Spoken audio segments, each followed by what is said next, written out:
Praise the Lord. தேவனுக்கு மகிமை உண்டாவதாக. ஆண்டவரும் இரட்சகருமாய் இருக்கிற இயேசு கிறிஸ்துவின் இணையற்ற நாமத்தினாலே இந்த கால வேளையில் உங்கள் யாவரையும் நான் வாழ்த்துகிறேன். இந்த நாளுக்கான தேவனுடைய வார்த்தை சங்கீதம் 37வது அதிகாரம் 40வது வசனம். கர்த்தர் அவர்களுக்கு உதவி செய்து அவர்களை விடுவிப்பார்.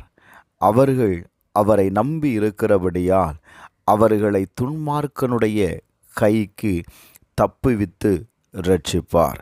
எனக்கு அன்பானவர்களே, இந்த கால வேளையில் கர்த்தர் உங்களுக்கு உதவி செய்து உங்களை விடுவிப்பார். நீங்கள் இந்த கால வேளையில் எந்த காரியத்திற்காக கர்த்தரை நம்புகிறீர்களோ அந்த நம்புகிற காரியத்திற்கு கர்த்தர் உதவி செய்வேன் என்று சொல்லுகிறார். Praise the Lord.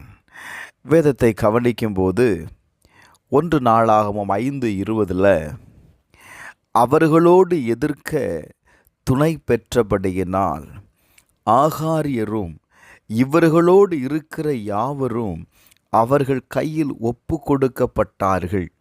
அவர்கள் யுத்தத்திலே தேவனை நோக்கி கூப்பிட்டு அவர் மேல் நம்பிக்கை வைத்தபடியினால் அவர்கள் விண்ணப்பத்தை கேட்டறினார்.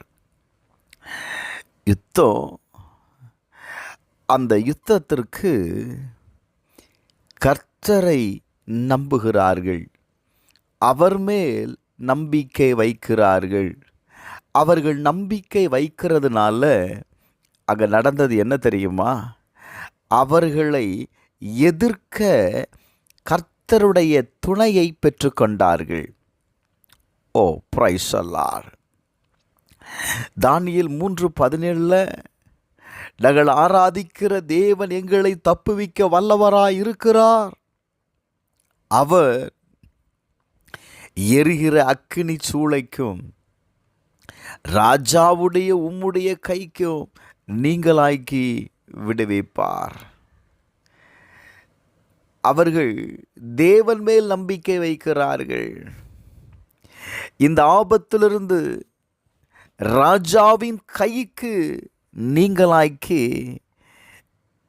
நாங்கள் ஆராதிக்கிற தேவன் எங்களை விடுவிக்க வல்லவராய் இருக்கிறார் என்றார். Praise the Lord. தானியேலை பார்க்கும்போது தானியேலை சிங்கக்கபில தூக்கி போடுறாங்க.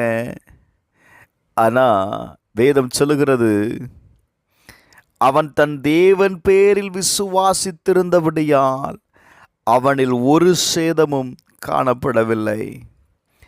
என கண்பானவர்களே, இந்த கால வேளையில் நீங்கள் தேவன் மேல் வைக்கிற நம்பிக்கை, நீங்கள் தேவன் மேல் வைக்கிற விசுவாசம், பிரைஸ் தி லார்ட், உங்களுக்கு விடுதலையை கொண்டு வரும்.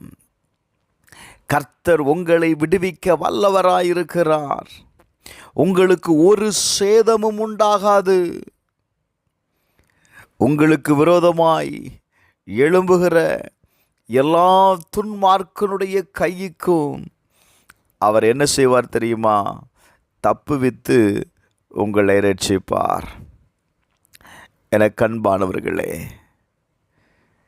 சங்கீதம் 22:4 வாசிக்கும்போது, எங்கள் பிதாக்கள் உம்மிடத்தில் நம்பிக்கை வைத்தார்கள், நம்பின அவர்களை நீர் விடுவித்தீர். இந்த கால வேளையில் எந்த காரியமாக இருந்தாலும் சரி, நீங்கள் எந்த காரியத்திற்காக தேவன் மேல் நம்பிக்கை வைக்கிறீர்களோ, நான் சொல்லுவேன், அந்த காரியத்தை கர்த்தர் ஜெயமாக்கி தருகிறார். வேதம் சொல்லுகிறது, எங்கள் பிதாக்கள், நம்முடைய முற்பிதாக்கள் எல்லாரும் கர்த்தர் மேல் நம்பிக்கை வைத்தார்கள். நம்பிக்கை வைத்த அவர்களை கர்த்தர் விடுவித்தார். நான் இப்படி சொல்லி முடிக்கிறேன். தேவன் மேல் நீங்கள் வைக்கிற நம்பிக்கை, பிரைஸ் தி லார்ட், ஒரு நாளும் தோற்று போகாது. ஒரு நாளும் உங்களை வெட்கமடைய விட மாட்டார். நீங்கள் தேவனை நம்பி இருக்கிறபடியினால நீங்கள் நம்பி இருக்கிற காரியத்தில் தோல்வியை அல்ல வெற்றியை காண்பீர்கள். செபிப்போமா? பரலோக பிதாவே, இயேசுவின் நாமத்தில் செபிக்கிறோம்ப்பா. இந்த கால வேளையில் உம்மை நம்புகிற ஒவ்வொரு காரியத்திலேயும் ஆண்டவரே, உம்மை நம்பி இருக்கிறவர்கள் ஜெயத்தை காண கர்த்தர் உதவி செய்யும். அவர்களை பின்தொடர்கிற எல்லா சத்துருடைய கிரியைகளும் நிர்மூலமாக்கப்பட்டு ஆண்டவரே, தேவன் ஜெயத்தை தருகிறதற்காக ஸ்தோத்திரம்ப்பா. எங்களோடு போராடுகிற அந்த பொல்லாத சத்துருவோடு கூட ஆண்டவரே, அவனை ஜெயிப்பதற்கு ஆண்டவரே நீர் எங்களுக்கு துணையாயிருப்பதற்காக நன்றி செலுத்துகிறேன். இயேசுவின் நாமத்தில் ஜெபிக்கிறேன் பிதாவே, ஆமென்.